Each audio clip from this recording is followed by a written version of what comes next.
What FM 91.3, good times, greatest hits. The Vinyls on a Monday morning. How are you doing? Carol, Lavinia and Shehzad with you, joined in the studio this morning by our very special guest. It's Dr. Natasha Riard. Hey, welcome. Yeah.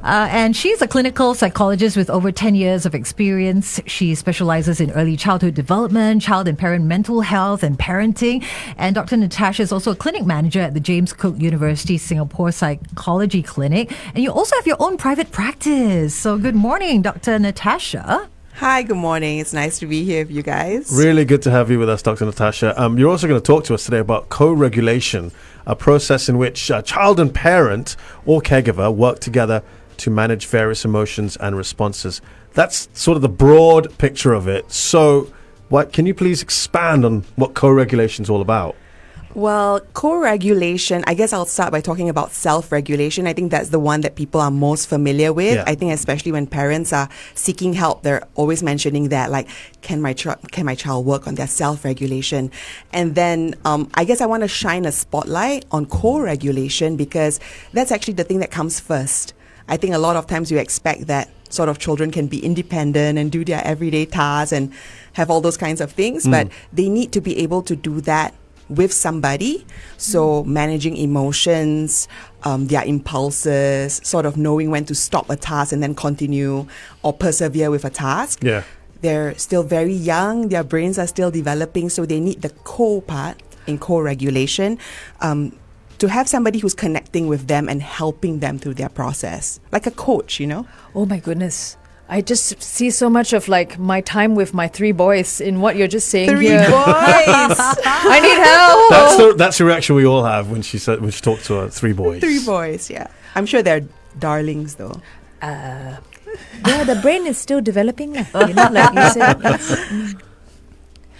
Yes, so can you... I'm just really excited about today's talk because I feel like this will give me what I need in order to like understand my kids better and help them through it. So why is it important for children and teens?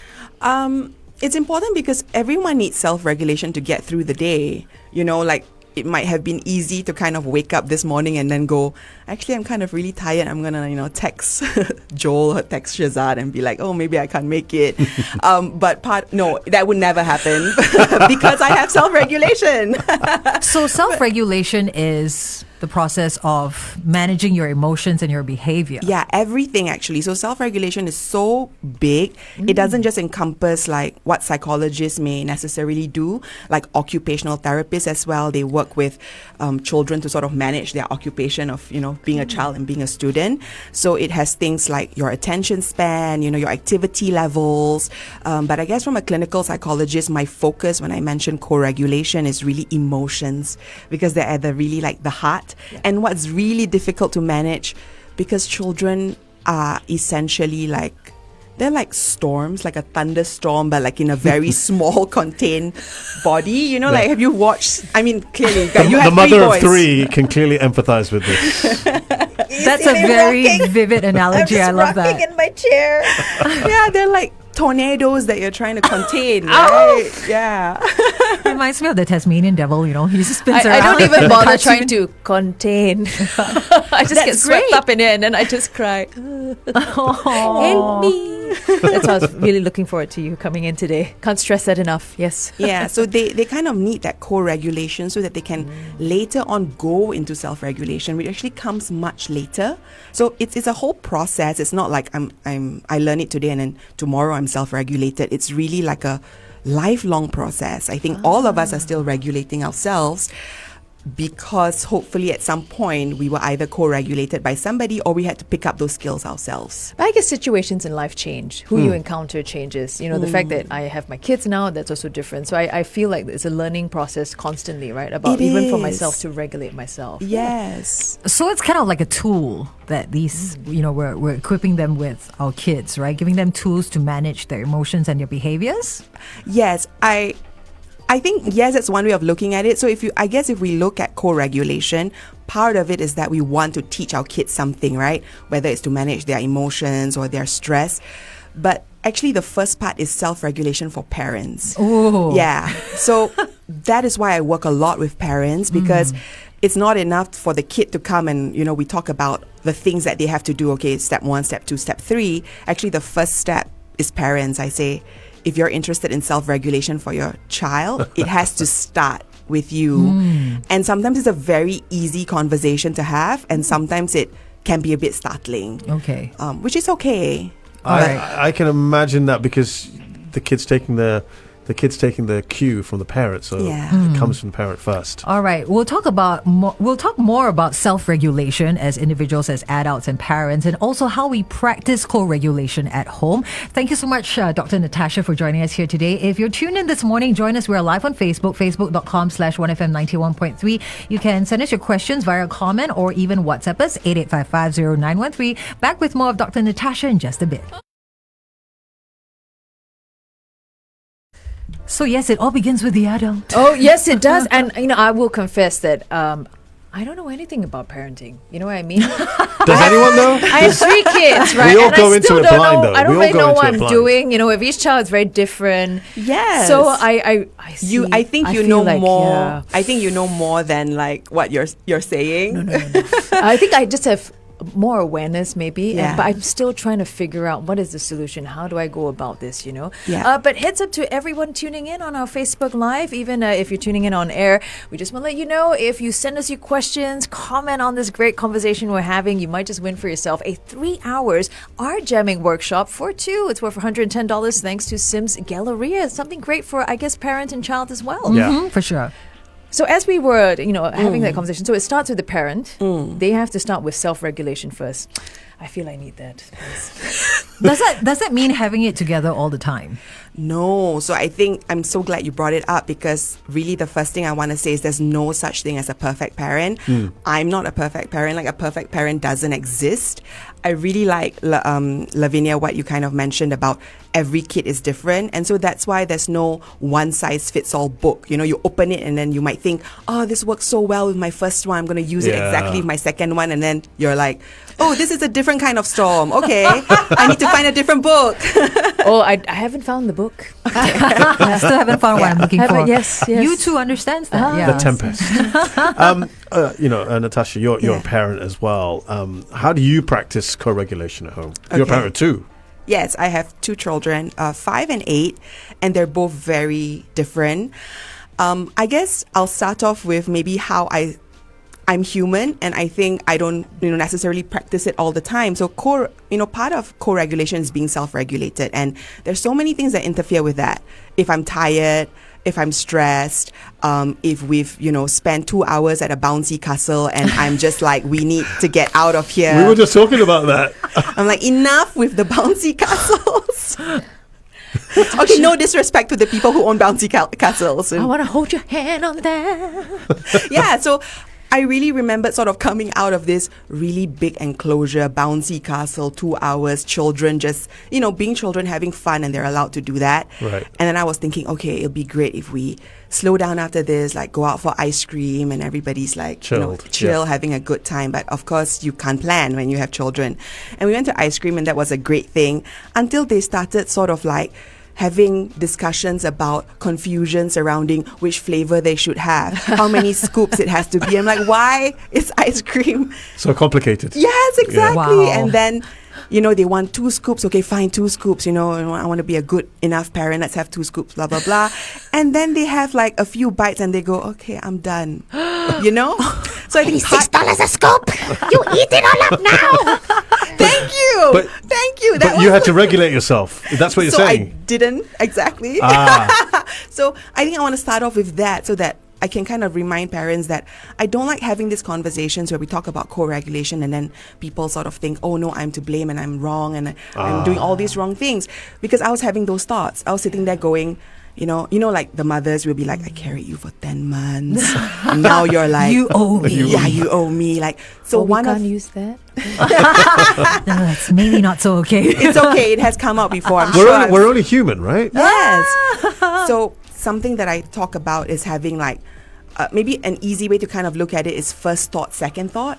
So like what kind of came out from your mouth is like what I would say is like the first thought. And our first thought is something that's sort of like in some ways not controlled by us. It's controlled by our experiences that we had, how we were parented, our own biology.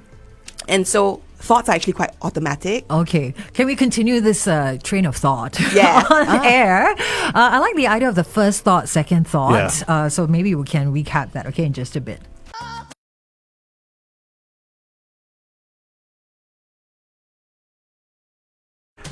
I don't know how we do this, but the songs we seem to get on air, always very apt. Tina Turner with What's Love Got to Do With It? We are talking with Dr. Natasha Riard, who is a parent of two, and talking to us today about parenting and how we are all very human, Natasha. Sometimes we have our thoughts that come through our minds, Yeah, right? I really appreciate that you state really clearly that, hey, parents, you don't always have to get it right. There's some days where you lose it, and we're all human. And you were talking with us on Facebook about the first thought, second thought, and dealing with our kids. Can you once again bring us through all that? Yeah. So I think when you guys were asking also about how do I practice co-regulation, and we talked about how I messed up many times, surely. But I think yesterday I had a good example of being co-regulated, because I was just in sort of that space of, I had a nice day and, I was relaxed and I was like, yes, it's my time to shine, because it was coming to like bedtime. And bedtime is like such a... Traumatic? Sorry. Yeah. I didn't want to say that, but I'm glad you brought that up, because all the fun ends, right? Yes. It's like, to them, it's like, you are like their prison warden, and then you're like lights out.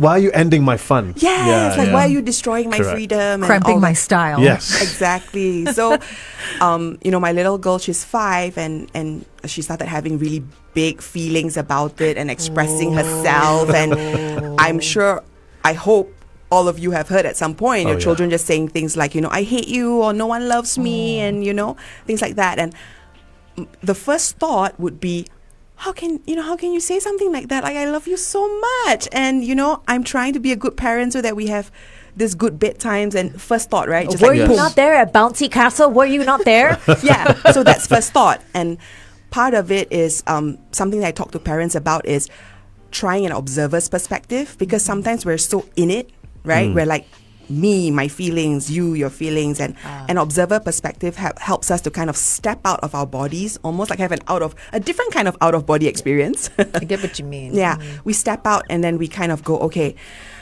what's my second thought going to be? Because the second thought I can control. My first thought I can't. It just, right? Yes. It just comes in, and that's fine. We all have different kinds of first thoughts. Yeah. So second thought I can control. So that's where we kind of step in, and I go, what does my child need from me? Because sometimes our first thought is like, what do you want? What do you want from me? Yeah.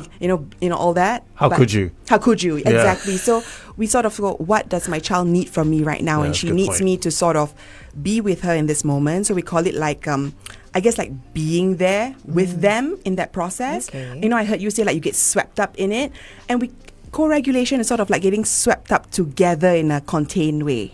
Is that possible? It So is. it's empathy, isn't it? It's a lot of empathy. Yes. Yeah. But I think it's also very forgiving for the parent. We all have that initial thought where we too are dealing with our emotions and Yes. frustrations. And to have that second thought, it's like giving me a second chance. Like, hang on, I'm the adult Yeah. here. Yeah. I true. can have a part 2 or take 2. Whereas Yeah. the kid isn't always going to be able to think that way, right? No. Yeah. So I think you described like co-regulation in a nutshell, that we have to self-regulate because we know we've got this small person in front of us that's not going to be able to do it, but will one day be able to do it because we've started the process of co-regulation. I just want to bring up a message we've got from Shireen, who says, really interesting topic today, and co-regulation for parents. Just over the weekend, my hubby and I sang Big Girls Don't Cry when my second granddaughter, who's almost 3, was crying over something. Then my daughter-in-law kind of corrected us by saying to the little kiddo, it's okay for big girls to cry when they're sad. So my hubby and I then understood where my daughter-in-law was coming from. She was co-regulating with the little girl. That's beautiful. That is like this. wonderful. That's a wonderful story, and I hope to hear like more and more of it as we really talk about how emotions play. Actually, emotions have functions. Yeah. I think we don't think about that so much, but when you're sad, it's for a reason, and so that's a wonderful story.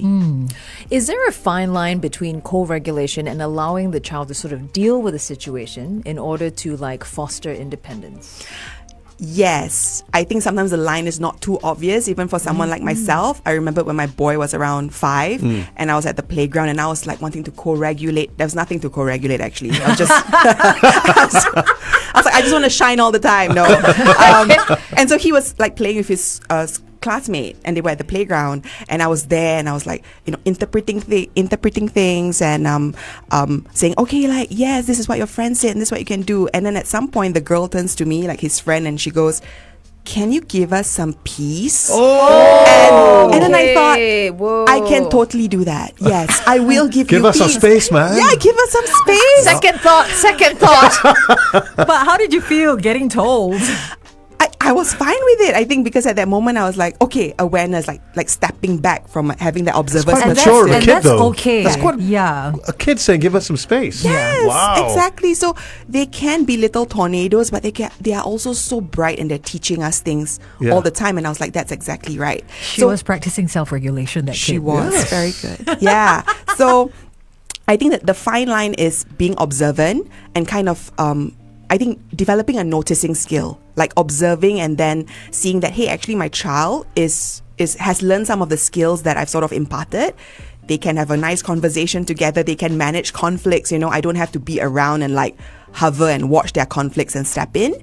I think in terms of being independent, I think children are still not there yet with like big emotions. So that's definitely a time you want to step in. Yeah. Very interesting thoughts. What a wonderful conversation we're having with Dr. Natasha Riard here this morning, talking about co-regulation, self-regulation. What are some of the challenges that you face as a parent? You can get in touch with us via WhatsApp 88550913. More with Dr. Natasha in just a bit.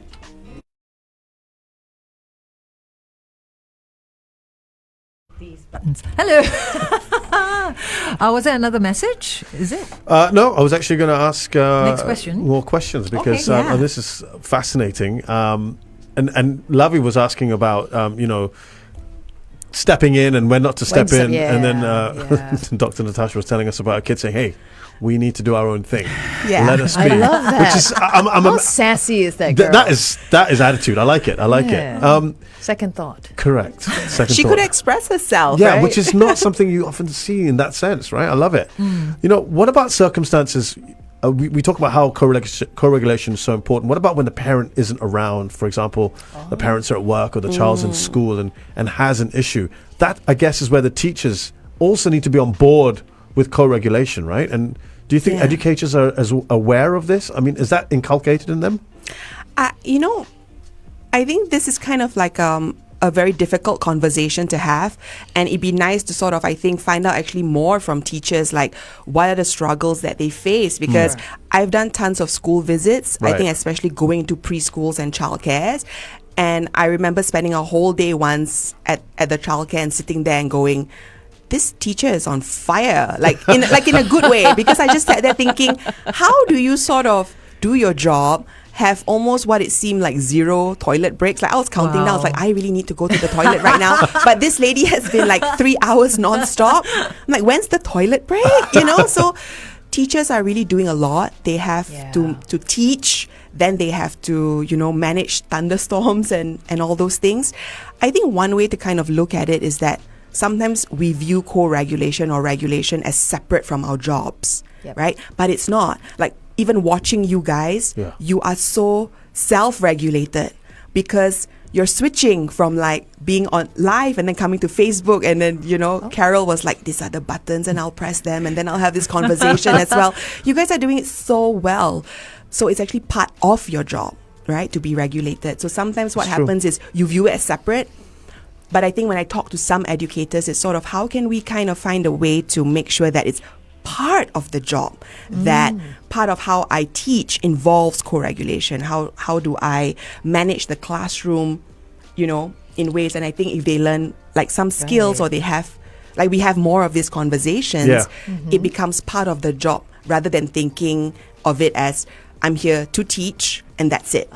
Yeah. But safe to say, from what you're sharing just right here, is that the idea of self-regulation, it is so important. It's such an important life skill, and it needs to stay with you throughout your life. Yeah. Just because you're no longer a kid, you still need to learn how to self-regulate because you encounter new situations, new people. Yes. Yeah. Yeah. Because we're humans. We're in a social environment. We have to talk to other people. We have to work together with them, and all those things require managing emotions, different perspectives. Like, what do I do if I disagree with like the group plan? How do I express that in a way that makes everybody feel comfortable so that we can kind of move forward together? Like, these are all things that can start as in preschool because they're working in groups, they're working in pairs. So part of that job is really like co-regulation is part of the job. It's not separate to it. That's a really but good I point. also want to put it out there that like being a teacher, especially I think a preschool teacher or even primary school, actually any kind of teaching, like I've been in those classrooms and thinking, this is not my job, but this person in front of it is doing a really great job. Well, you know, today is Teachers' Day as well. So, Ah. so we've been bigging them up today, really. I mean, for the fantastic work they have to do, and also putting up with sometimes 35 kids in a class, and regulating yourself. That's Yes. intense. Yeah, That is not easy. I think a lot of teachers do practice self-regulation and teach co-regulation. I think they just maybe don't have the vocabulary around that. Right. There's no That's a good point. awareness about it, but they are actually doing it inherently in their teaching practice and process. Yeah. So, what are some like terms that you can? Okay. Surface. So I think one of the things that we're very used to is the idea of, and this is not what really co-regulation is, but I think the concept of control, right? So a lot of times we want to control the situation, and so we use like negative consequences, positive consequences, and they have their space. We need that, like to set reasonable limits. We do need those things, but co-regulation is actually protecting the relationship. Right. So we go relationship first, you know, behavior and all those other things that we need to limit second. So like in that example with my daughter, it's like going in and asking, okay, what is the function of her behaviors? Like she's having, you know, clearly a meltdown, but why? And so sort of saying, I can see you are so, you know, like, I think you're angry, but I think you're also sad. And there's like two big emotions inside this small little girl, and, you know, trying to figure out, I think you miss me. You know, we didn't see each other today. You miss me and you want to spend time with me. So you're acting out in that way. Yeah. So I think the first thought is like, how dare you? You know it's coming to 9. How dare you? You know? But like the second thought is, hey, wait, hang on. Like let's really try and see what her perspective is. You know, she doesn't want a day to end because playing with mom, you know, mom is so fun and I want more. So I have to connect with her at that level first. Yeah. So, what is something you would say to your child in that instance? Yeah, I would name feelings. I would name sensations, because you see, the thing about us is that we are so used, like, this is what I know what anger feels like. This is what I know what sadness feels like. But a 5-year-old is going to be like, I have no idea why my heart rate just suddenly shot up to like 120. Yeah. They are actually quite confused. They're like, Right. why do Why? Yeah. And so that's interesting. it's emotions is actually like almost like at the third step, because primarily emotions is just a name for our sensations and urges. So like when my heart rate starts going up, when I start feeling hot, like the sensations that I feel, then I have an urge, right? An urge to, like, I don't know, want to punch someone. And self-regulation is like, let's not do that, right? Let's control ourselves. Yeah, let's try to. So it's naming those things, not just like, I can see you're angry, I can see that. Sometimes for very young children, you have to say, I think your body's starting to get hot, right? Like your heart's probably beating really quickly, and you feel like punching someone, or you feel like you want to scream, right? That's anger. Like, I can see that you're angry. Okay. I think especially when I think they will say, I'm not angry, Yeah, but they're like shouting at you. Like, So it's they helping look- them process that emotion and identify it. Yeah. I'm Like, gonna you know, try that. they look a bit possessed, with my right? kids. Because I've never gone into the sensation of it. Just what they're going through. I'll be like, you're Yeah. angry, you know, and they're like, okay, you know, sure. That's really good. I'm going to take that back. Yeah. I want to ask Natasha, and we're going to get you back in October to talk about special needs kids and stuff. So I have a kid on the spectrum, and he obviously has a problem regulating his behavior. Yeah. So the self-regulation is much more difficult for him. Yes. And And so he's undergoing therapy for extra therapy for that, which I'm sure you're very familiar with, helping kids to regulate. In that instance, the parent, I guess, plays an even bigger part there in co-regulation, I suppose. Yes, I think. And so does everyone around, I suppose, right? Yeah, so I think that one's like a added thing because, you know, you have a neurodivergent child. Yeah. So it's almost like you need a different kind of textbook as well. That's like first step. You know, how is my child uniquely neurodivergent? Right. What are some of this sort of like extra behaviors or extra ways of looking at the world that this person has, and then having to understand that. So I think when I work with, I guess like neurotypical parents and they have neurodivergent children, it's sort of trying to find a common language and trying to understand the autism. Yeah. Like, how does autism look in my child? Right. Right. This might mean they have difficulties with certain kinds of transitions. They might explode when they don't have their purple bowl that they need for that day, the right? The trigger is so different, right? Yes. And so it's putting it as, in some sense, like when I talk with parents, it's about acceptance. So going into it, I think the first thought is, how can I control this situation? And so when I have conversations with parents, our second thought is having a different kind of approach that could be like, we're going to be here 30 minutes anyway. What am I going to do with the 30 minutes? Like, they're so aware of their child. They kind of go, this is a 30-minute meltdown, right? And so the first thought is, like, I want to control the situation. Yeah. And so we talk about these second thoughts, like, you're going to be here 30 minutes anyway. How would you like that to look like instead? Good point. It's all the same things. It's not anything different. Okay. It's still naming sensations, emotions, like sharing with them. I get what you're going through. I can see your perspective. Having the purple bowl is very important to you. Okay, hold that thought. Yeah. We're jumping back live, okay? We're enjoying this one from Meredith Brooks with Nothing in Between. You see, the playlist is listening in and nothing in between. I think that's kind of like what co-regulation is between the parent and the child. Put the relationship first and have really be upfront and honest also with everyone's feeling. I love what you pointed out on Facebook Live about how it's important to not just identify emotions for your child because they're still trying to understand these big feelings, but also the sensations. I don't think I've ever done that with my kids. Can you tell us a little bit more about that? Yeah. So when we look at steps of like how to understand emotions, I think you can think about it as like names. So like they're just words that describe something, and what they're describing is actually sensations and urges. So you will definitely feel sensations in your body, heart rate going up, face feeling hot, shaking, tearing, right? And then urges are very important because urges are also natural because they're sort of evolutionary in that aspect, right? Like if I see danger, my body's going to immediately, like my heart rate is going to go up and they're like, run. Like it needs to prime me. And so children feel all of that, but in their tiny bodies with their developing brains, and they're like, what is happening? You know, like they could go to school on first day and just be like, why is my heart like racing? I don't even know. So part of our job is kind of saying, well, when you're trying something new for the first time, these are the common sensations you'll find in your body. But the more you do it, like the more you go to school every day and, you know, in a supporting and nurturing environment, like that thing is going to start going down. It's almost like you're teaching your body. Like you're having a conversation with your body that's like, hey, we're trying something new today. And so obviously your heart rate is going to go up. Right? I love that. It's so reassuring of an approach because sometimes you just don't know where it's going to start or where it's going to end, especially as a kid, right? You're like, oh, this is going to be my everyday from now on. Yeah. And I think that reassurance coming from a parent definitely will help them, you know, process that, allay their fears for the future. That's a wonderful thing. Yeah.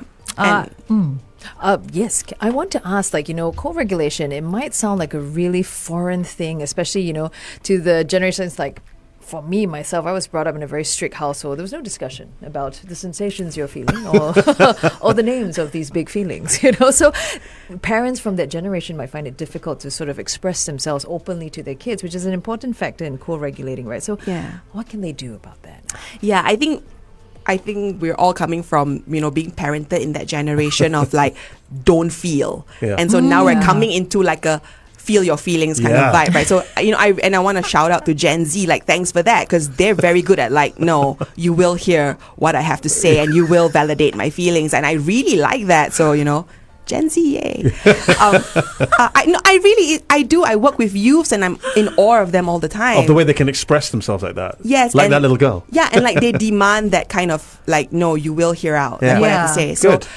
I think part of connecting with parents who have been parented in a certain way is that I can see how not feeling feelings was good for that generation of parents, because you have to sort of push things aside to provide for your family, to get the job done, put a roof over your head, and you're just like, that's how they saw It how was just to. the zeitgeist of that time. You know, that was the and so we're collective moving thought. exactly. So there's no blame at all. Yeah. Generations move. We have to move with the generation. So now we've got new generations. Like my kids are Gen Alpha.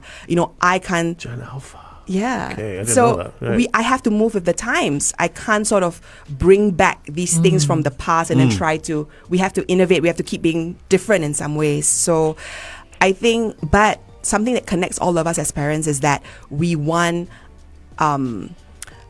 We want the best for our children, but in talking to parents about this, I'll say, when you have a child, like, what is it that you hope? What are your hopes and dreams for the child? And it's always the same. It's always that they can take care of themselves, that they can be independent.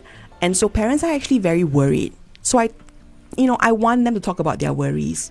So a lot of their behaviors are coming from first thoughts of worries. Yeah. I'm so worried for my child. How are they going to take care of themselves? And how are they going to, if they can't pay attention in the classroom, then it's over. It's over, So it's coming from a place of worry. And I like to give parents that space to, let's talk about those worries. And let's talk about how those worries are influencing maybe some of the decisions you're making based off of first thoughts. Yeah, because these parents may not have had co-regulation in their lives, and now Yeah. they're still kind of learning how Almost to certainly- self-regulate. almost certainly didn't have as that, an right? adult still. I'm so glad that someone like you is around to help us adults. I feel like you should be in the workplace as well, Dr. Natasha. Because I think this whole vernacular is now gaining more awareness and gaining momentum, and that's something that we should be talking about and have validated at the workplace. You will hear how I feel. Dr. Natasha, thank you so much for joining us today. Where can people find you, find out more about your work? Yes. Yeah, I have a website, so you can go to Dr Natasha Riard. That's DrNatashariard.com, and they can contact me. All my details are there. Wow. And we're also just reminding everyone that in November, we're going to have a special series as well with Dr. Natasha Yay! on special needs and parenting in that aspect. Of course, we've started that a few weeks ago, and we want to continue that as well. Thank you so much. Thank you, Dr. Natasha. Thank you for having me. I had fun. Yeah, it was really good to hear We about learned a lot. co-regulation. We've learned a lot. Lavi, today we do our thing. Second thoughts. Second thoughts only. First. Second thoughts on being a mom. Oops. Good times. Greatest hits. 1FM 91.3.